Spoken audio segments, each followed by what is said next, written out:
सगर राजा हुए। सगर सूर्य वंश में ही हुए सगर राजा, जो वंश भगवान राम का है उसी वंश में, उसी कुल में सगर राजा हुए। उनके 60,000 पुत्र हुए, वो सामर्थ्यवान थे।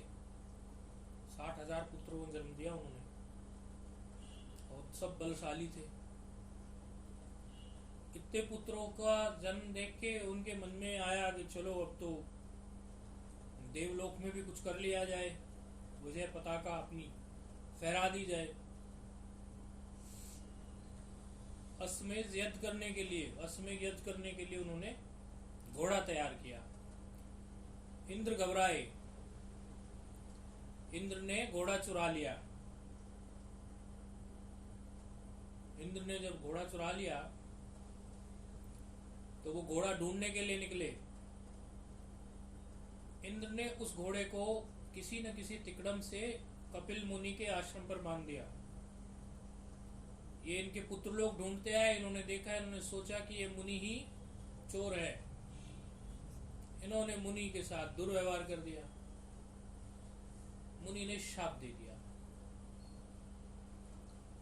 और उनके बल से वो सारे 60,000 जो थे वो विनाश हो गया, मर गए। अब उनकी आत्मा भटकने लगी कि कैसे होगा कैसे होगा। अब तो आत्मा भटक रही है, तो उनके कुल के और लोग सोचते रहे कि कब कैसे होगा, इनकी आत्माएं भटक रही है। सगर के कुल में फिर अंशुमन पैदा हुए।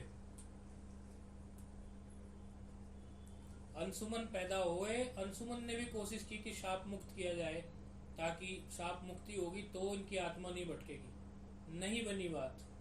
अंशुमन से दिलीप पैदा हुए, यही सूर्यवंश में। दिलीप से भी नहीं बनी बात, राजा दिलीप से, राजा सगर से दिलीप तक कोई बात नहीं बनी।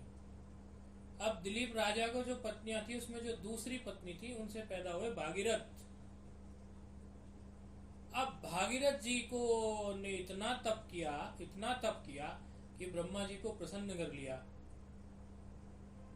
तो ब्रह्मा जी ने अनुमति दे दी कि जाओ तुम ये यहां से विशेष नदी को ले जाओ। इसमें जब उनका कुछ पिंडदान इत्यादि हो, इसमें क्रिया हो, ये जब जाए तो इससे शाप मुक्त होंगे और इसमें पिंडदान इत्यादि होगा तो भला होगा। वही फिर आई तो उन्होंने सोचा गंगा मैया तो इतनी ऊंचाई से बहेगी, तो पाताल लोक के लिए और ये स्वर्ग लोक के लिए भी, गंगा जी देवलोक के लिए भी इतनी ऊंचाई से जब बहेगी तो उसके प्रवाह को और उसके इतनी ऊंचाई से गिरने को झेल नहीं पाएगी, ये लोग झेल नहीं पाएगा। इसीलिए फिर भगवान शिव जी से प्रार्थना हुई। भगवान शिव जी ने गंगा जी को अपनी जटाओं में समा लिया और उसमें से केवल एक हल्की सी जटा खोली, हल्की सी जटा, पूरी जटा नहीं, हल्की सी एक छोटी सी, बाल भर को हल्का सा कुछ खोला। वहीं से फिर वो आ गई तो वो भागीरथी कहलाई।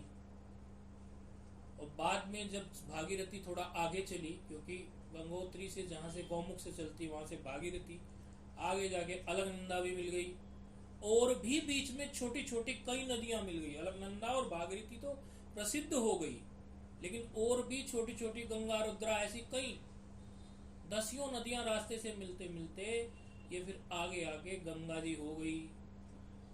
तो आज के दिन गंगा सप्तमी के दिन ही गंगा का प्रादुर्भाव हुआ।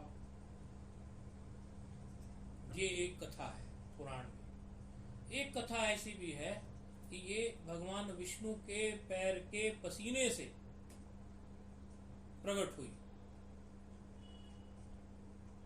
और प्रकट हो गए। फिर भगवान शिव जी की जटाओं से भी इसका संबंध हुआ और ब्रह्मा जी की प्रार्थना से हुई, तो तीनों देवताओं का इसमें वास हो गया, तीनों देवों का, ब्रह्मा विष्णु महेश। तो भी गंगा जी का महत्व है। और गंगा जी की, गंगा सप्तमी की आप सबको बधाई हो। बस।